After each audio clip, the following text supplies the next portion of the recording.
Hello, ladies and gentlemen. Thank you very much for joining me today in the hill country of the great state of Texas. The sun's just going down here in the hill country, and the horses are just going inside, and the chickens and the ducks, they're all going inside.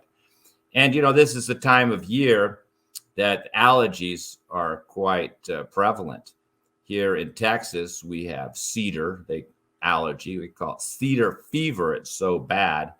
And this is a very severe respiratory allergy that is quite common here in the southern state of Texas. And they have other allergies as well. So we're going to talk today about respiratory conditions.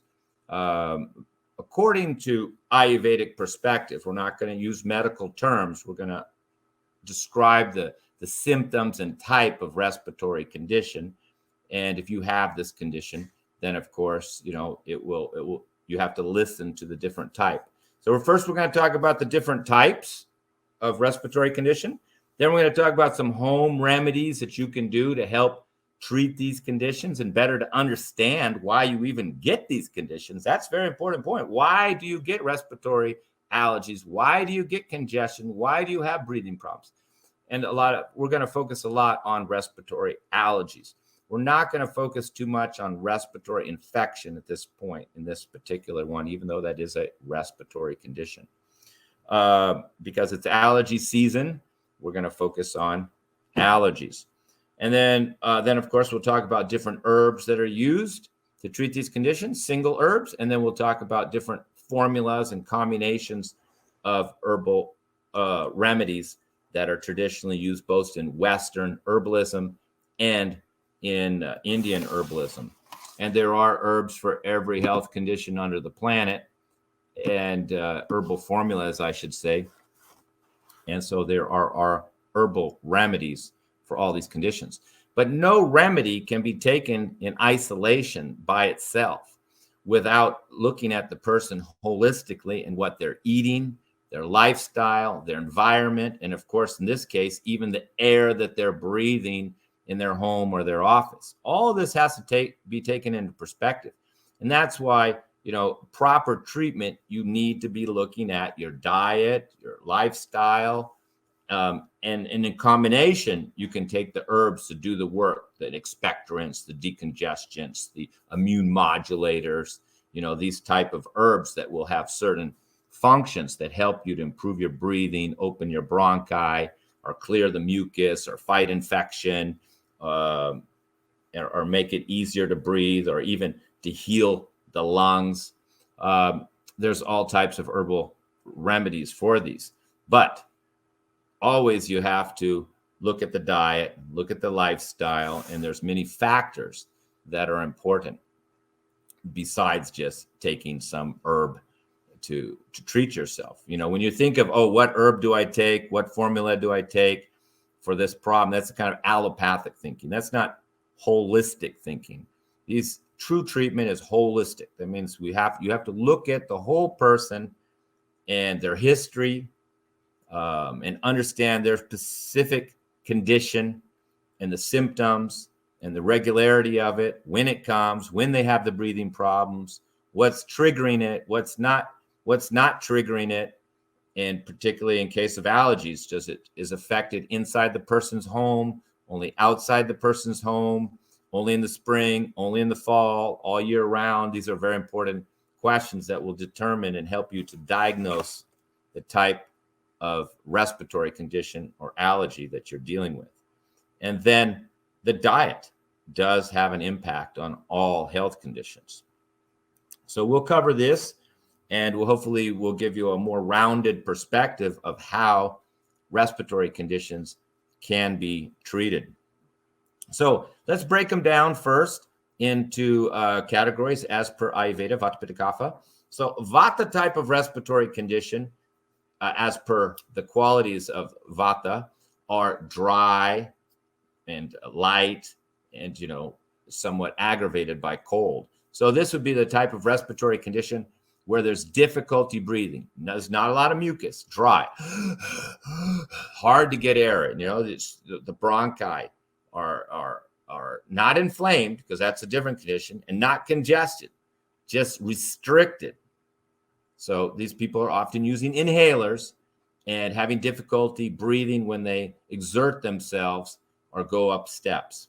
So this is a type of dry, non-productive, non-inflamed, non-painful type of respiratory condition.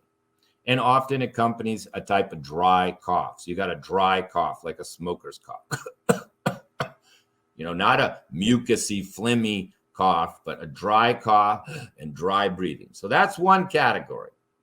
We call it's aggravated by vata and the qualities of vata. And particularly, it's going to be aggravated by dry qualities, because it's a dry respiratory condition, and it's going to be aggravated by cold. So what's dry and cold in the summertime? Air conditioners. So air conditioners generally make this condition worse.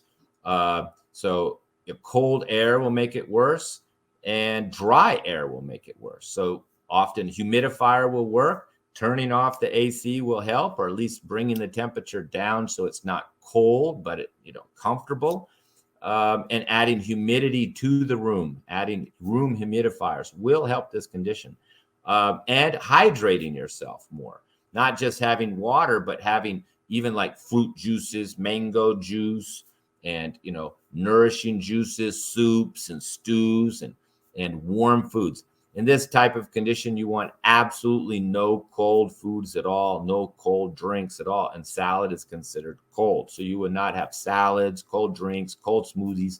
And smoothies actually can be a real trigger for a lot of respiratory conditions, because they're cold and thick and heavy. And they mix, frozen fruit with it and things like this. And this can make the condition worse. And we'll talk about herbs and herbal treatments for this type of dry respiratory condition in a minute. The next type is what we call Pitta type. Pitta means, of course, fire in Ayurveda. So this is more of an inflammatory respiratory condition. More pain, sharpness of pain. You look at the back of the throat, sore. There's usually an infection involved. So when there's Pitta, there's usually infection. So now you're talking maybe accompanied with headache, fever, infection, a loss of appetite. And so this is a different type of respiratory condition. There's an infection. Now you can have an infection with a dry cough, and you can have infection with mucusy cough. So you can have a Pitta type of a respiratory condition, which is infection. That's Pitta Vata, so it's infected plus dry. And then you can have a Pitta type respiratory condition, infection, that's with mucus. So that's Pitta and Kapha. So they have to be treated differently.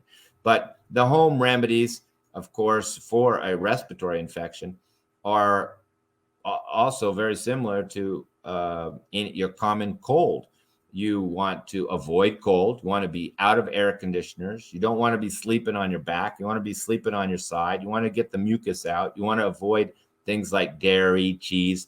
And if you have a fever and infection, you don't want to eat. You want to fast and allow the body to focus on fighting the infection. And that's why, of course, when people have fevers and serious infections, they lose their taste, lose their appetite.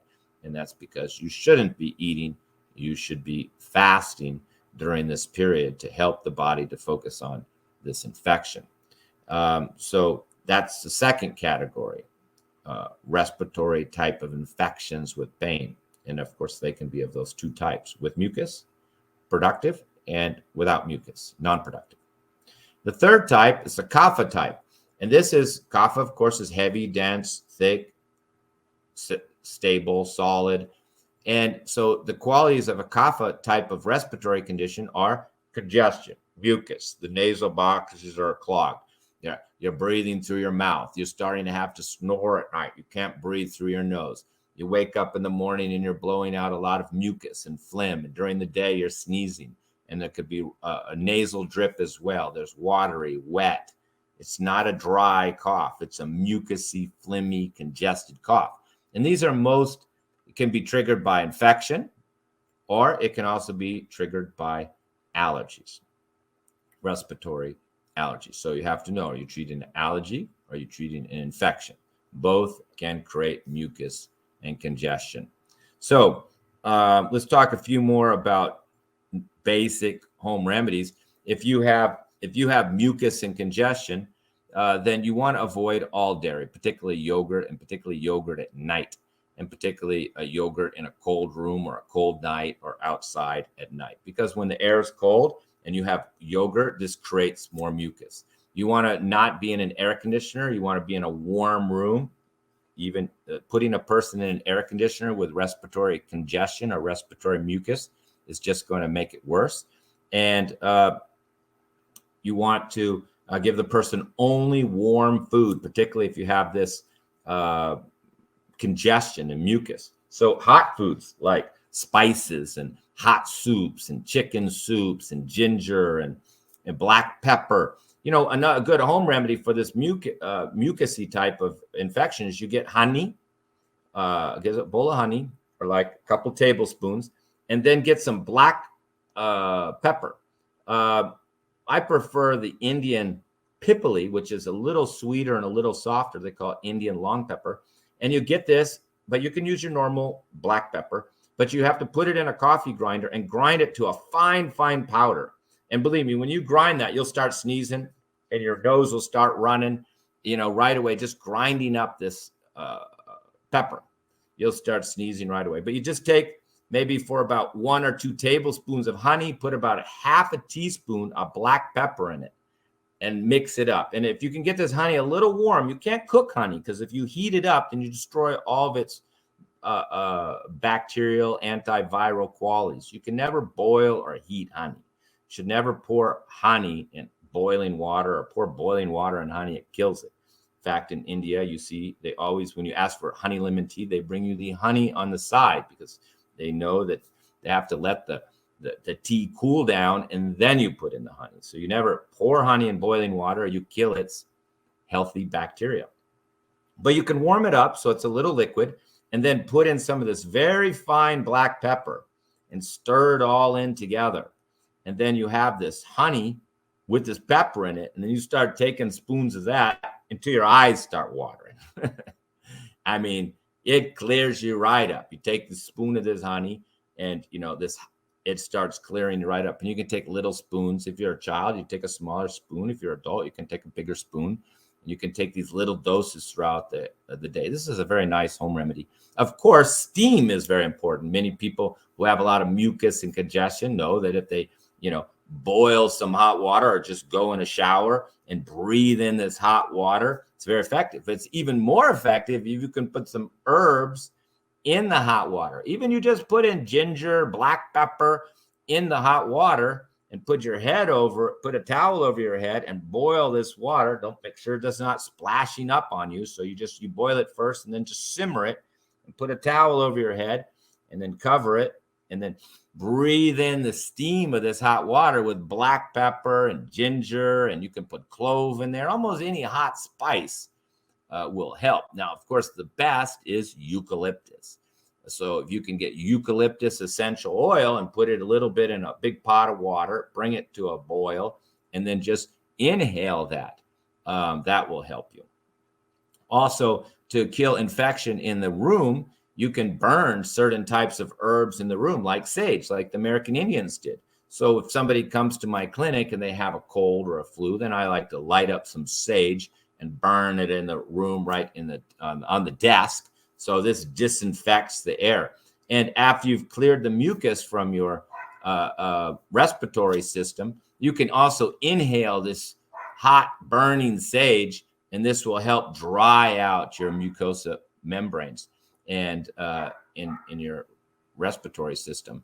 And you breathing in the sage, you're breathing in this smoke and letting it go in you. The Native American Indians, of course, they went in a sweat lodge when they had a fever or infection, and they burned a lot of sage, and they just breathed it in, and it would go right into the lungs, right into the bronchi, right into the alveoli, and just completely treat the whole respiratory system and fight infection.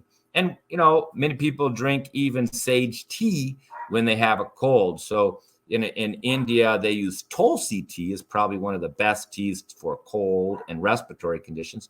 But here in the West, we could say sage. You could have sage tea. If you had nothing else, have sage tea with a little honey in it. This is a very nice remedy. And then burn some sage in the house and inhale it. This is also very effective.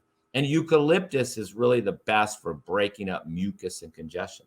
In fact, sometimes I get these little vials, little tiny vial, and I put some salt in it, salt rocks. And then I put a few drops of eucalyptus oil, essential oil with the rocks. And then it becomes like an inhaler. And you can buy these inhalers in the health food store, like little inhalers with eucalyptus. And they also put like peppermint and other mint families in there. But eucalyptus is the key one. And you use it as an inhaler and inhale it.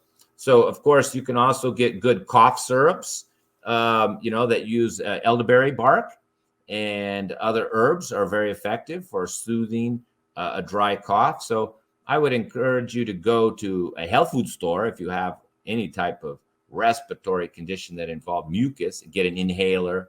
If you have cough, you can get these natural cough syrups. All these health food stores will have multiple brands that you can purchase from. Now, eucalyptus is quite hot and quite strong, and it's not suitable for everybody. Some people could have a reaction. If you're a Pitta type, Pitta Prakriti or Vikriti, this means your body's hot. You get inflamed easy. You get acid reflux easy, and maybe you've had even a painful respiratory condition or infection recently. Eucalyptus oil would be counterindicated. You want something more soothing like mullein, or that you don't want something that hot. So eucalyptus oil isn't a cure-all for all respiratory conditions, but because it's an expectorant, a decongestant. It breaks up the mucus, breaks up the phlegm. And when you breathe it in, particularly, and just inhaling it will help to break up this mucus and congestion. But if you have a very dry respiratory condition, you're having difficulty breathing, and there's some soreness and redness in the throat, you don't want to use eucalyptus. So there's a right time and right place for everything. So we're going to talk more about different herbs. I hope those home remedies helped you. Getting air filters is very good. Avoiding air conditioners is very good. Avoiding windy places. If you're in a car and you have a cold or a flu, or or even difficulty breathing, you don't want to have the window down. And really, cold rooms, cold air conditioners are one of the biggest culprits here. And wearing a scarf around your neck, in Texas, it's very cold here in the wintertime. And even I always wear a scarf, and this really helps protect your throat. And I think it makes a big difference in avoiding a respiratory infection. Now, if we go on to the subject of respiratory allergies, which is what I wanted to focus on a lot for this webinar, there are many things that we can do to just prevent the allergies, particularly people that have seasonal spring allergies, like cedar fever, we get here in Texas, where a major portion of the population has a reaction to all the pollen. And the pollen can be very heavy here. It's like it can just cover the surface of your car. It's a very heavy amount of pollen. So it's no wonder people don't have a big reaction. But, and of course, there's herbal remedies for this. But the best is to prevent it. What can you do to prevent seasonal allergies? This is probably the most important part of this webinar, is to understand this point. Well, it's called a spring cleanse. And we just did the spring cleanse. I just did, hundreds of them for the last couple of weeks. We had a spring, every year I do a spring cleanse package for people. And what is a spring cleanse? A spring cleanse is removing the congestion and the mucus that built up in the body during the winter time. During the winter, it's cold. We tend to be inside more. We want to eat more. We tend to gain a little weight more. We have more heavier foods, more animal protein to keep our bodies warm in the cold weather. And then if we don't reduce down this buildup, this congestion, this mucus, and even we could say extra weight in the body, then we're going to be susceptible to allergies in the spring. So people who do my spring cleanse realize that they don't have allergies that year if you do it in a timely manner. And we're going to talk about what can be done, because it's still not too late to do your spring cleanse. We don't have the package going at this point, but still it's very valuable to do these spring cleanses. And then in the spring, you lose a little weight. Weight comes down. Wintertime, weight comes up. Same with animals. They all put on a little weight in the wintertime. The chipmunks and the squirrels, they get a little more full-bodied. And you can see the deer here in Texas are not as thin. They eat, to store up to get through the winter. But in spring comes, they start eating roots, dandelion roots, new sprouts, new growth and fresh grass. And that's their cleanse. They're cleansing by eating that fresh grass. Even the horse, in my backyard's eating all the new grass, all the green grass. He's cleansing them out. He's cleansing out. And I can even see from his, manure that he's cleansing. I can tell because I clean up his manure. And when he starts eating a lot of this fresh grass, he has more movements. It starts becoming green. And it becomes a little looser, and the horse is literally cleaning himself. The deer, too, I see the deer out there digging, and they're digging up roots, and they're eating roots and things that are actually sometimes even dandelion roots. And they're also going through their spring cleanse because they're in tune with nature. They're in tune with what's available for them to eat. And in the spring, they have these new fresh greens. And these fresh greens are cleansing, and they're in some of these roots, and they're eating these, and they're cleansing out their system and losing a little weight, becoming a little thinner. And then you don't have the same type of congestion and mucus and allergies. Now, we usually have to do more serious cleansing than just eat a few leafy greens. Most people need to do colon cleanse and liver. Most people have chronic liver cleanse. We have liver herbs, which are like dandelion root, milk thistle, burdock root, in Ayurveda, bumamalaki, bringraj, kupti.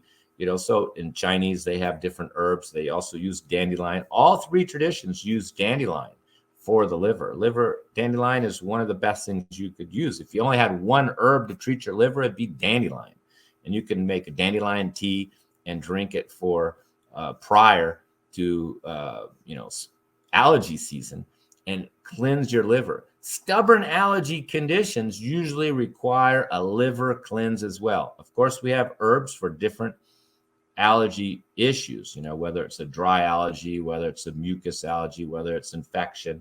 We have all different types of products for this. But if it's chronic and they're getting it every year, then I always put in some liver herbs. Often I just put in my liver tea, dandelion root, milk thistle root, burdock root, and some coriander. And have them do this early before the allergy season comes. And they'll lose a little weight, eat a little lighter, less animal protein. Of course, once you have mucus and congestion, you can't be having dairy, cheese, and yogurt. And bad food combining also can create mucus and congestion and blockage in the system. Combining fruit and yogurt together is bad food combining. It creates more mucus. You make smoothies with cold frozen vegetables, plus kale, plus some coconut oil, plus some flax oil, and some goji berries if those are still popular. And you blend it all up with some fruit juice, and then this becomes too cold, too congestive. It's bad food combining, and this creates more mucus and phlegm and is doing the opposite than cleaning. Now, if you just would have had say carrot juice hot with some ginger, that would be much better. But it's when you start combining fruits and vegetables together and coconut oil and other things all together in these smoothies and drink them cold, where you start actually creating more congestion, creating more mucus, creating more blockage, even though maybe the nutritional content of the smoothie is good. So lemon juice, onions, garlic, these are all things that clear mucus, clear phlegm, cheese, dairy, particularly yogurt, bad food combining. These create more mucus, more fermentation, lead to candida, yeast overgrowth when you combine fruits with your meal. Putting strawberries on your oatmeal, and then these, it ferments these grains inside of you, leads to candida, SIBO, yeast overgrowth, fungal overgrowth, and then ultimately allergies, respiratory allergies. So you really want springtime, you should cut back on the animal protein, including heavy foods like meat. Unless you're very thin and underweight, you could still keep going with fish. But definitely if you get seasonal allergies, you want to start off by doing some liver detoxing, get the bowels moving, take some herbs to get the bowels moving so the bowels are moving good, because you have to have the bowels moving good when you cleanse the liver, because when you start cleansing the liver, you're creating more bile, and this bile is going, of course, through the gallbladder into your duodenum, your upper small intestines, which ultimately is going to come out through your colon.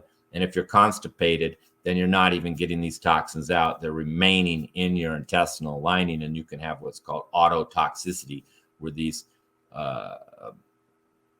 toxins accumulated in your liver and put inside the bile to be removed from the body with the fecal matter are not removed in a timely manner, then they can reabsorb back into the system. So whenever you're cleansing the liver, you've got to have the bowels moving. Now, the best time to do this liver cleanse and colon cleanse is the spring, and better to drink the liver teas and do this during the day, because when you start cleansing the liver, you can actually increase your metabolism and have more energy when you start detoxing the liver. And if you do it at night, it can keep you up. So do a liver cleanse in the day. We have different 4 or 5 different products, teas, powders. You can do just dandelion tea for a couple weeks. Dandelion plus burdock plus milk thistle, even better. And drink a couple warm cups during the day. Cut back on the animal protein.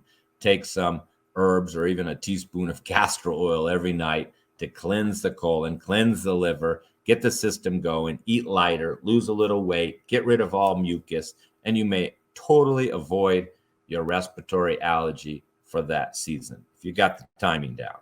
If you don't know what to do, just watch the squirrels in the tree, because they know what to do. They know they've ran out of nuts, so they're not eating nuts anymore in the spring. They collected those last year, saved them up for the winter, got fattened up, and now in spring, all they've got is the little leafy greens. So for some types, having salads and a lot of leaves and sprouted can be so good, particularly good for kapha types. But vata type, you better just to have hot, warm soups. Okay. And no cold. Stay away from cold air, cold breezes, cold air conditioners, and dry environments unless you have mucus. Let's talk about some of the best herbs for respiratory system here. We'll just show you the whole box here. These are Western herbs that we have here for respiratory system. El Champagne. El Champagne is a decongestant and expectorant. One of the best. It's very hot, very heating, and it's the main herb that we put in our lung tea. So if you have congestion, mucus, cough with mucus, asthma with mucus, bronchitis with mucus, there must be mucus. You can see the first ingredient is El Champagne. Next, we got colts fruit, comfrey root, marshmallow root, slippery elm, mullein, licorice, ginger, and a little black pepper. Black pepper also is very clearing. So we also have colts foot is one of the best herbs for cough. Lobelias and mullein are some of the best herbs for your whole lung and just rejuvenating your lung. We also make teas like a smoker tea using some of the same herbs. If you have more of a dry cough or a smoker's cough, and you don't have mucus, you don't want to do this hot. El Champagne is very hot. It's got pepper. It's got ginger. This is a really strong tea, and we tell people you make it hot and you put a lot of honey and you sip it. And it just starts clearing. Your eyes start watering. Nose starts running. It's expectorant, decongesting your system. But if you have a dry cough, then, we go for just the mullein. See, And the mullein and the coltsfoot, these are the best for a cough. Now, we put a little slippery elm in there. Now, actually, we're using marshmallow root because for some reason the price of slippery elm went up. We can hardly get it. So we put a little marshmallow root in there to make it a little soothing. These are called demulcent herbs. They leave like a film. Like if you put slippery elm in your mouth and you chew it, it's like all sticky in your mouth. Even you spit the herb out, your mouth is all covered in this coating. It's like, oh, sticky. You want to drink some hot water to wash it down. But if you have the dry cough and it's hurting, this demulcent quality of slippery elm, marshmallow root, comfrey, licorice, they're all in this, have demulcent qualities. This is very soothing to the throat. So that's why we put that slippery elm and licorice in that cough formula. So it's a very simple formula. It's a very traditional textbook formula where, you know, you got the mullein and the coltsfoot. We use mullein, coltsfoot in a tea for people with smoker's cough. And even you can smoke mullein instead of tobacco. We often mix mullein and other herbs in with tobacco to help a smoker to quit smoking. So here we got a little mullein right here. You can see mullein—it's like a little flower. Yeah, it's really fluffy, flowery, and soft. It's a nice little plant. So those are two products there. Now, that's one for mucus, and the main herb was El Champagne. And then the other one was for dry cough, and the main herbs were mullein and coltsfoot. Now, if you have allergy, respiratory allergy, you know, then we want these herbs that are affecting the immune system. In Ayurveda, we use Tulsi. Tulsi is very good for respiratory allergies and congestions. But if you got like a lot of sneezing, runny nose, hay fever, then, you know, we use a lemongrass and calendula. So that's our allergy tea. This is not going to take care of cedar fever, but the two main herbs in there are lemongrass and calendula. So at least if you have lemongrass and calendula, maybe a little red clover, that'll be help. Stevia is just to make it sweet. Lavender is just to make it pleasant. You know, nettle can be helpful. Fennel is very soothing. But the key ingredients is the lemongrass and calendula for the allergies. Now, if you just have runny nose, like say you go to the golf course and you only get it when you're around grass, you get a runny nose or a sneeze, this allergy tea, it can be just enough to do the job for you. Just slight acute allergies, nothing too seriously. And what are those herbs doing? Like calendula and lemongrass, they're kind of like modulating the immune system. They're just like toning down, soothing the immune system, kind of like you would a crying baby, just calming them down, letting it settle down. Now, if you have more serious allergies, then, you know, you're going to have to take the powders. And, you know, the most, this is respiratory allergy. Now, this one is quite potent. We're going to go through some of these herbs for those interested in Ayurvedic herbs. The first one there is called Shirish. And Shirish, a lot of Ayurvedic practitioners don't know that herb, but it's the first one. And this is the immune modulating herb. We even use it for food allergies. And Haridakan is another Indian formula that's used for food allergies and respiratory allergies. So you can see sometimes the herbs and formulas can be used in both ways, respiratory allergies and food allergies, because their quality is that they're helping to modulate, tone down the immune system, not stimulate the immune system, like when you have an infection. When you have an infection, you're trying to stimulate the immune system, like this cold and flu tea. See, there we have the sage, which I mentioned earlier, Oregon grape root, which is, of course, antiviral, oregano leaf, antiviral, you know, and thyme, a little antiviral, all brought together with licorice, ginger, and cinnamon. I mean, just straightforward textbook, but very wonderful, very effective formula for fighting viral infections and boosting the immune system in the respiratory system. But there you're trying to boost the immune system. When you have an allergy, you're trying to modulate, bring down the immune system. So sometimes people who have allergies are taking too many immune boosting substances like diff cordyceps, reishi mushrooms, and other types of, immune boosting type of products. So if you have allergies, you're not taking immune boosting products. You're taking immune modulating products that are toning down. And there you're going to find, more even comfrey root, lemongrass, and Ayurveda shirish. So there's other, of course, herbs in here as well. We're going to talk next about Vasaka. Here's Vasaka here. We're in the Indian herbs. So here's Shirish, top dog. Talisadi, that's a formula. Stipulati is a formula. Pushkar Mool, this is for mucus. It's actually, Pushkar Mool is El Champagne. That's just the Indian name. And now Vasaka, this is a great herb. This is a wonderful herb. And it's a bronchial dilator. And it opens up the bronchi. And of course, we put some in our respiratory allergy formula. I think maybe 10%. But if you're doing an inhaler and you're actually having a lot of trouble breathing, then we have this one called bronchial dilator. And what is the first ingredient in there is Vasaka. I mean, actually, it's over 50% Vasaka. There's a little Tulsi in there, which is also great for the premier Indian herb for your respiratory system. And a little Pipali, that black pepper again, to open things up. And there is a little ginger as well. But it's the heat to clear, to break the mucus down. But that Vasaka, that's like the inhaler. And here they mix it up. We mix it up in like a tea, and the person just sips it throughout the day and allows it to absorb in the upper part of the body and open up the bronchi. So, of course, we want to treat these conditions in their ultimate cause as well. But when you're having difficulty breathing, then that formula is quite effective. In fact, sometimes people have had to combine them together, the allergy formula and the bronchi dilating formula together. Just mix them together. 1 teaspoon of each, make a big cup, shoot it down. And, of course, with these herbs, you can mix and match them. Sometimes we'll give people the allergy tea plus a respiratory allergy formula together.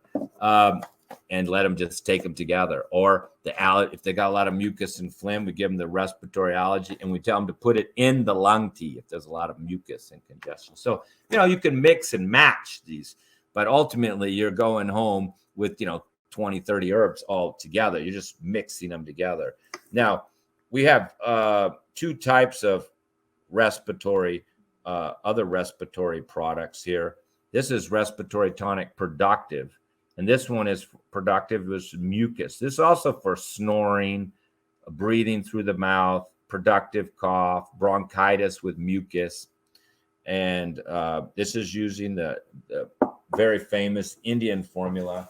It's the main ingredient, Talisadi Churna. I think it's like 10 or 12 herbs. And this was made for the job. I mean, Talisadi Churna, if you go into an Ayurvedic doctor and you've got coughing and mucus and difficulty breathing and allergies, he's going to give you Talisadi Churna. He could give you extra herbs as well. Like if you're having difficulty breathing, he could add in some Vasaka. If you're having sneezing or coughing, he could add in other herbs. But there's going to be Talisadi Churna because this is what's traditionally done. Now, if you have non-productive respiratory condition, difficulty or painful breathing, dry cough, asthma, and bronchitis that's dry. See, there's instructions there. You take 1 or 2 teaspoons 2 or 3 times a day, best with a little honey, like a tea, sipping it slowly. And there's more Vasaka in here, you see, but the main formula, again, is Stipulati Churna. See, Ayurveda already has formulas for everything. So that's Stipulati Churna. This is a formula.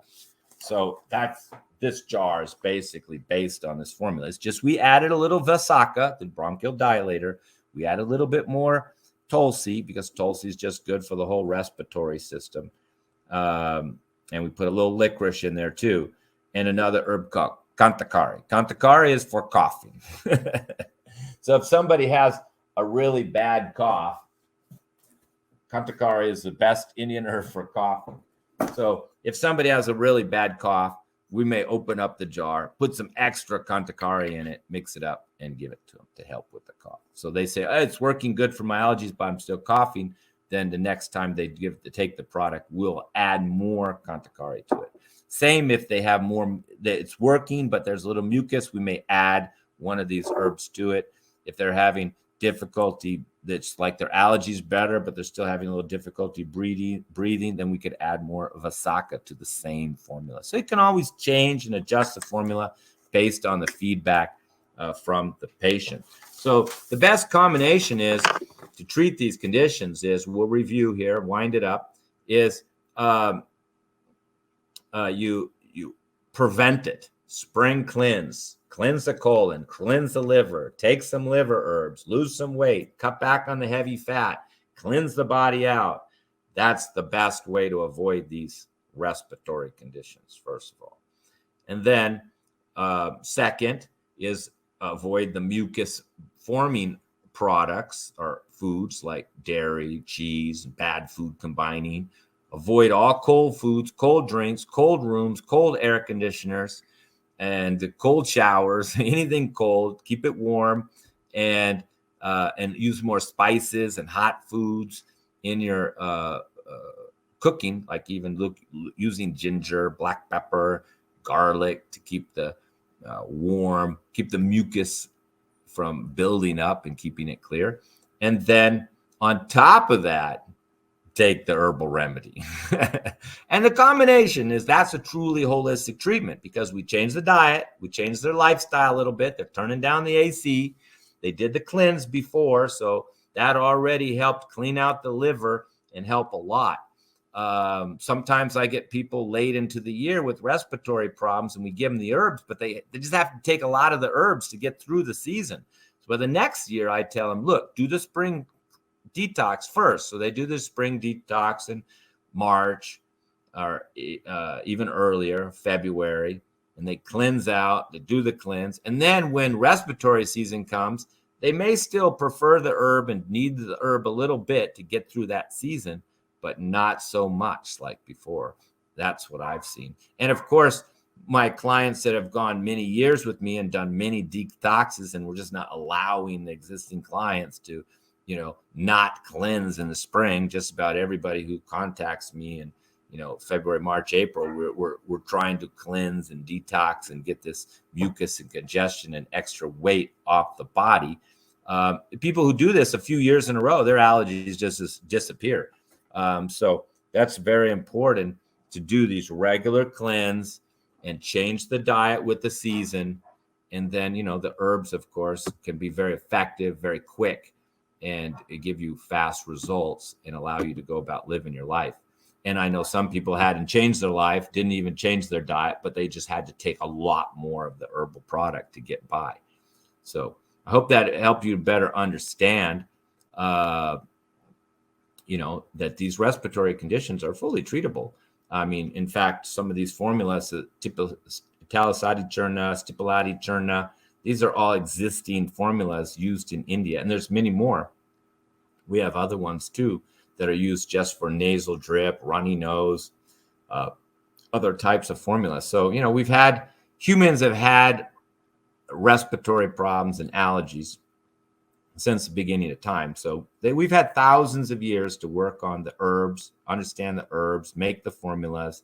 And these are all traditional formulas that we're using here. We're not inventing anything new. There's nothing that I discovered.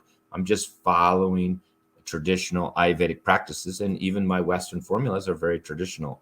There's nothing really that I invented in those formulas, because people had already figured this out a long time ago on how to do it. But remember, with these herbal treatments, you have to change your life, you have to change your diet, and you have to take the herbs and do your regular spring detox.